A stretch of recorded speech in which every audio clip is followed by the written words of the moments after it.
નમસ્કાર પત્રકાર મિત્રો, આજની આ વિશેષ પ્રેસ વાર્તામાં આપ સૌનું સ્વાગત છે. આપણી વચ્ચે ઉપસ્થિત રાષ્ટ્રીય પ્રવક્તા શ્રી ગોપાલજી અગ્રવાલ, ભારતીય જનતા પાર્ટી ગુજરાત પ્રદેશના મહામંત્રી કાર્યાલય ઇન્ચાર્જ તેમજ પૂર્વ ગૃહમંત્રી શ્રી રજનીભાઈ પટેલ, યુવા મોરચાના પૂર્વ અધ્યક્ષ અને પ્રદેશના સહપ્રવક્તા ડૉક્ટર ઋત્વિકભાઈ પટેલ, श्री जैनिकभाई वकील सहप्रवक्ता श्री तथा श्री अश्विनभाई बैंकर. आज पश्चिम बंगाळनी अंदर जे घटनाओं बनी ए अंगेनी खास विशेष प्रेस वार्ता श्री गोपालजी अग्रवाल लेशे. हूँ एमने विनंती करीश कि तेओ आप सौने संबोधन करशे. नमस्कार. यहाँ पे अहमदाबाद में गुजरात के सभी मीडिया बंधुओं का अभिनंदन और इस महत्वपूर्ण प्रेस वार्ता जो हम लोगों के लिए बड़ा ही एक संवेदनशील मुद्दा है पूरे देश के लिए, उसके ऊपर यह प्रेस वार्ता है. मेरे साथ रजनी पटेल जी, दवे साहब, डॉक्टर पटेल और जानिक पटेल वकील साहब और यहाँ पर उपस्थित साथियों. देखिए, हम लोगों को पता है कि पीछे पश्चिम बंगाल में किस तरह की जघन्य घटना गैंगरेप की हुई और उसके अंदर कौन प्रमुख लोग उस घटना को इल्ज़ाम दे रहे थे, उनके बारे में भी हम लोगों को पता है. आपको मीडिया की खबरों के बारे में पता होगा.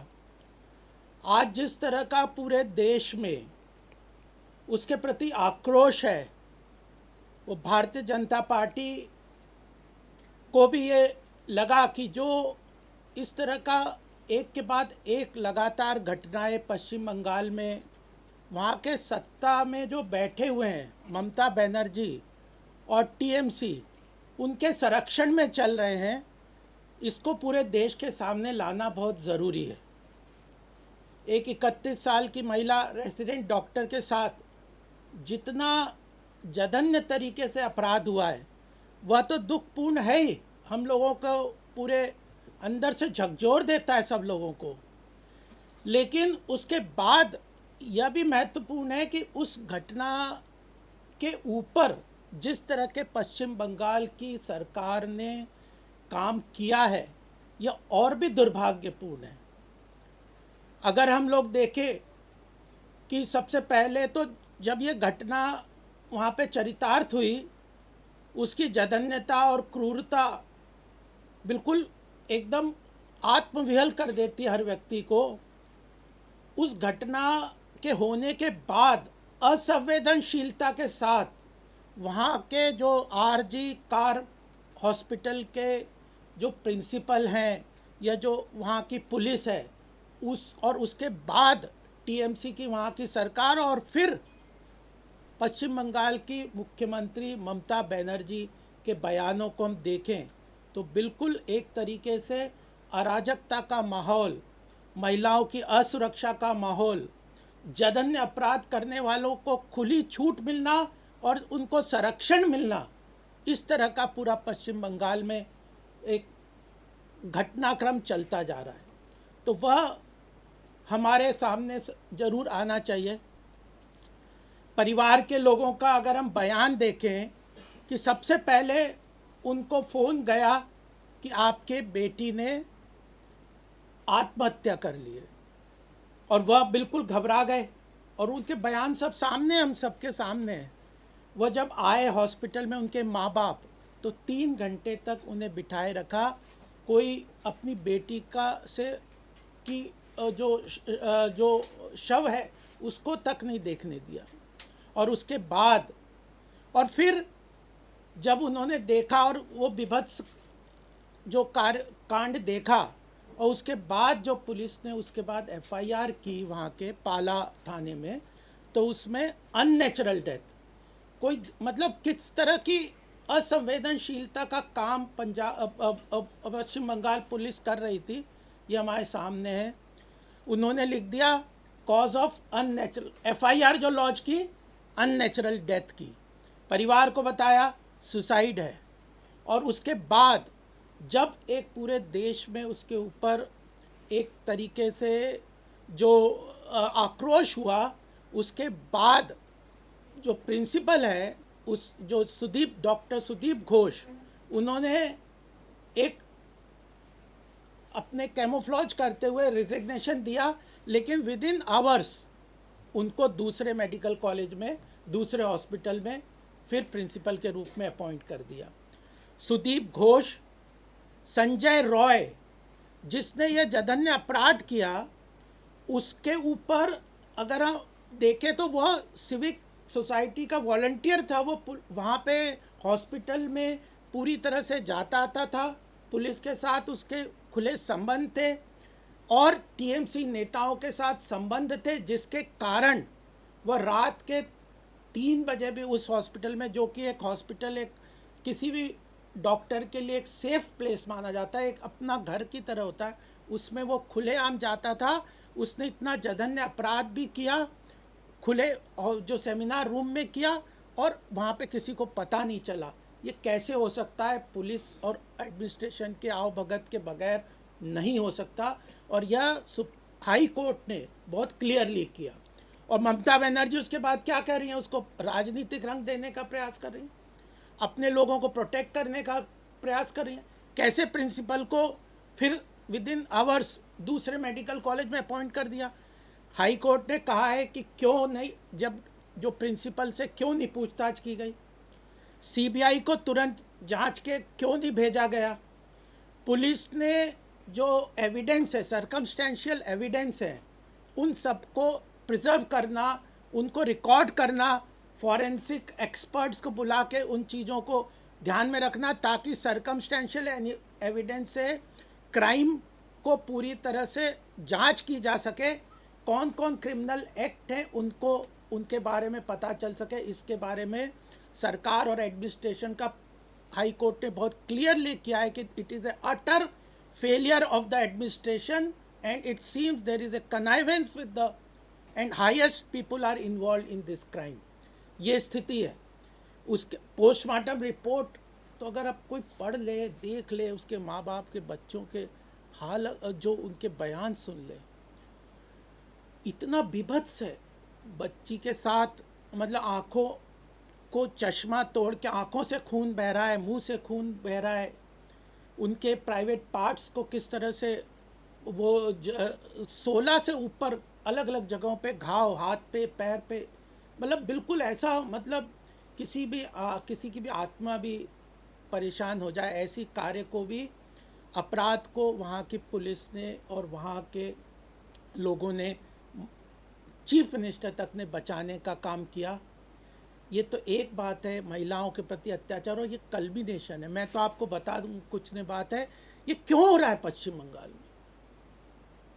बात यह है कि पश्चिम बंगाल में ऐसी घटनाएं कैसे हो रही हैं, ये वहाँ की सत्ता, ममता के पिछले कई वर्षों के वहाँ पे सत्ता में रहने के वक्त जिस तरह के कार्य वो कर रही हैं, जो टीएमसी के गुंडों को संरक्षण दिया जा रहा है, उनको प्रोत्साहित किया जा रहा है, और यही नहीं, जो राजनीतिक उसमें कवर मिल रहा है उसके कारण हुआ। संदेश खाली में हमने देखा, जो वहाँ का पंचायत सदस्य है शाहजहां शेख, वो खुद इन्वॉल्व है उसमें, क्राइम टीएमसी से जुड़े हुए हैं।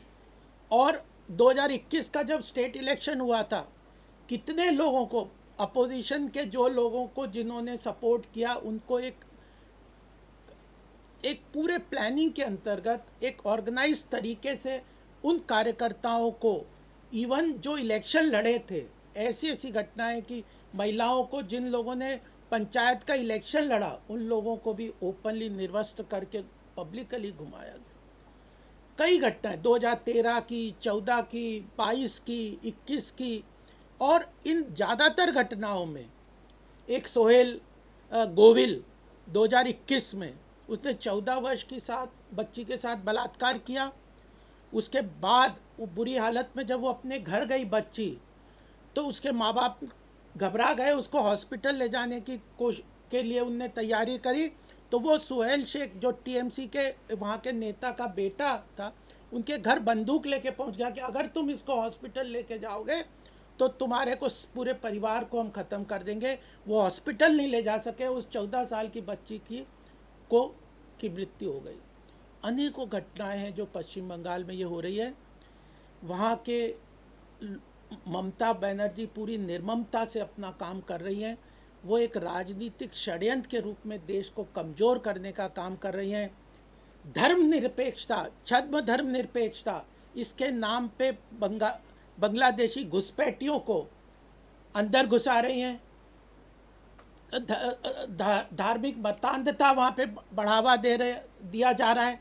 केवल वोट बैंक की राजनीति को लेके, तुष्टीकरण की राजनीति को लेके, हिंसा से सत्ता के ऊपर काबिज होने का काम करती हुई ममता बनर्जी की पूरी सरकार काम कर रही है। और यही नहीं, इसके बाद भी मतलब ये आज देश में, ये भारतीय जनता पार्टी इस बात के लिए भी, जो डॉक्टर्स हैं वो पूरे देश में इसके प्रति आंदोलित हैं, कर रहे हैं, सब लोग कर रहे हैं, पूरा देश उद्वेलित है। लेकिन अपोजिशन में राजीव गांधी को कि 4 दिन लगे इसके ऊपर बयान देने में, जो 1 मिनट नहीं लगाते किसी बात पे जाने के लिए। उनने एक ट्वीट किया केवल, और फिर उसके बाद जो कांग्रेस के जो विभिन्न जो ये टीएमसी के जो नेता महिमा मोत्रे और डेरेक ओब्रायन, जो हर बात पे सबसे पहले अपने बयान देते हैं, वह लोग बिल्कुल चुप्पी साध के बैठ गए हैं। ये जो पूरे देश में, पूरे विश्व के अंतर्गत एक भारत को कमज़ोर करने का षड्यंत्र जो चल रहा है, भारत की छवि खराब करने का षड्यंत्र चल रहा है, लॉ एंड ऑर्डर को कम्प्लीटली डिस्ट्रॉय करने का स्टेट्स में काम चल रहा है, और उसको कवर केंद्र की अपोजिशन की सरकारें दे रही है। बहुत दुख की बात है, बहुत चिंता की बात है। और हम सब के लिए एक तरीके से आत्ममंथन की, तो कल प्रधानमंत्री जी ने भी बोला कि इनके प्रति तो स्ट्रॉन्ग एक्शन लेना ही चाहिए, डर भी तो होना चाहिए। अगर इन सब के लोग क्रिमिनल एक्टिविटीज़ करने वालों को अंदर संरक्षण मिलेगा और डर नहीं होगा, तो कभी भी ये लोग रोक नहीं सकते। और पश्चिम बंगाल में पूरी तरह से उनको तो संरक्षण मिल रहा है।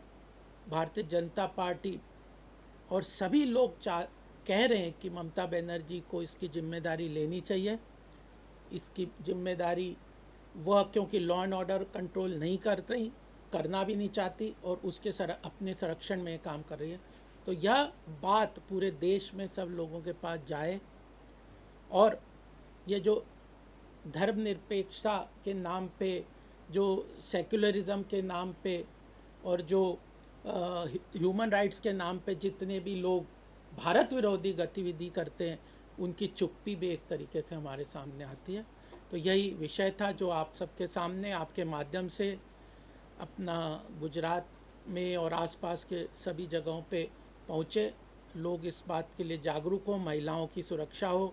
इन डॉक्टर्स के साथ खड़े हुए हैं भारतीय जनता पार्टी पूरी तरह से, और इस बात को ध्यान में रखते हुए कि महिलाओं की सुरक्षा, डॉक्टर्स की सुरक्षा हो, तो इस बात के समर्थन में हम लोग आज आपके बीच में आए। गोपाल जी, इतना आउट ऑफ कंट्रोल 2014 से, और थ्रू गवर्नर्स की रिपोर्ट है, हाई कोर्ट ने भी स्पष्ट किया है, सेंसिटिव जगह है बांग्लादेश से, इतने घुसपैठिए भी आ चुके, सब कुछ प्रूव है। सेंट्रल गवर्नमेंट है तो पूरी वोट जो है अभी तक सेंट्रल गवर्नमेंट है, इसके ऊपर क्यों इतना कड़ा कदम है? देखिए, क्या है कि भारत में प्रजातांत्रिक मैकेनिज़्म है, और उस मैकेनिज़्म के अंतर्गत, उस प्रोसेस के अंतर्गत ही कोई चीज़ कार्य कर सकते हैं। और जब तक कि पूरे इस नैरेटिव्स को भी देखना होता है कि ग्लोबल लेवल पे क्या नैरेटिव्स चल रहे हैं, 356 को किस समय उसका इस्तेमाल करना, प्रजातांत्रिक फेडरल स्ट्रक्चर भी देश का है, और इलेक्टेड गवर्नमेंट वहाँ पे है, तो उसका एक प्रक्रिया है जिसके अंतर्गत ही सारा काम होगा। एक पब्लिक ओपिनियन, मास अवेकनिंग, मास अवेयरनेस जब पूरा होगा, तो उसी हिसाब से सरकार, केंद्र सरकार एक्शन लेगी। गोपाल जी, कांग्रेस के एक आक्षेप है कि 2013 में जो बलात्कार दिल्ली में हुआ था, बाद में वर्मा कमीशन बिठाया था, वो वर्मा कमीशन की जो भलामण था, रिकमेंडेशन जो बराबर लागू नहीं हो रही है, इसके लिए देश में ऐसी घटना यूपी हो, बंगाल हो, उसमें बढ़ रही है। तो वो कौन सी ऐसी रिकमेंडेशन थी कि जो लागू नहीं हुई, ठीक कराया था कांग्रेस का? नहीं, देखिए, कोई भी रिकमेंडेशन या लॉ अपने आप में प्रोटेक्शन का गारंटी नहीं है जब तक कि स्टेट गवर्नमेंट या जो इन पावर है, पुलिस है, वहाँ की जो एडमिनिस्ट्रेशन है या लोकल गवर्नमेंट है स्टेट की, वह उस बात के लिए जागरूक नहीं होगी, एक्टिवली उसको इम्प्लीमेंट नहीं करेगी। अगर उन्हीं के गुंडे, उन्हीं के नेता इन कामों में जुड़े रहेंगे तो केवल लॉ से तो होता नहीं है। महिलाओं की सुरक्षा, लॉ एंड ऑर्डर, ये सब तो तब होते हैं जब स्टेट गवर्नमेंट पूरी तरह से उसको इम्प्लीमेंट करने के लिए मजबूती से खड़ी रहे। वहाँ पे पश्चिम बंगाल पूरी तरह से फेल है, और पूरा इंडिया जो इंडी अलायंस है वह भी जवाबदेही है कि आप लोग जो ह्यूमन राइट्स हैं या जो महिलाओं की सुरक्षा है, उस पे अपने स्टेट्स को किस तरह प्रोटेक्शन देते हो इकोसिस्टम के माध्यम से, चर्चा के माध्यम से। इतना आउट ऑफ कंट्रोल है तो governor have the powers to get the whole people, और वो सेंट्रल को कर सकता है तो राष्ट्रपति शासन तक पहुंच सकते हैं, ऐसा नहीं। क्योंकि ये तो लगातार चलती आ रही, ये जो वीडियो है ये तो पूरे देश में, जैसे आपने कहा मीडिया दिखाएगा, पूरा देश जानेगा, लेकिन ये तो जानते हैं, जैसे बांग्लादेशी, मैं आपको बताऊं इंटरनली मोर देन 80,000 तो सिर्फ महाराष्ट्र में घुसे हुए, तो ये सब आउट ऑफ कंट्रोल स्थिति है।